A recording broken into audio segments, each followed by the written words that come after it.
Hello Riya. হ্যাঁ বল। এই শোন না, গঙ্গার ঘাটে যাবি? আচ্ছা দাঁড়া মাকে জিজ্ঞেস করে বলছি। এ ভাই শোন না, একটা নতুন সিনেমা হয়েছে, সিনেমা হল দেখতে যাবি? ও আচ্ছা দাদা, মাকে জিজ্ঞেস করে নি। হ্যালো মা, বলছি যে আমার ওই প্রিয়াঙ্কা নামের বন্ধুটা আছে না, সে আমাকে সিনেমা দেখতে যাওয়ার কথা বলছে, যাবো কি? ও আচ্ছা দাঁড়া ঠিক আছে। এই শোন না, মা বললো মাকেও সঙ্গে করে নিয়ে যেতে হবে, তাতে মা আমাকে ছাড়বে না একা।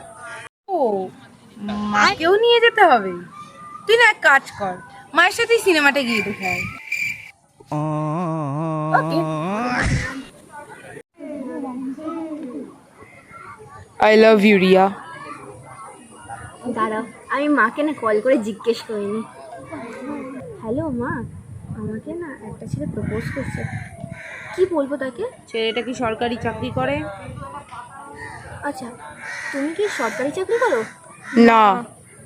না মা, করে না। তাহলে একটা অবশ্যই দিয়ে চলে আয়। আচ্ছা ঠিক আছে।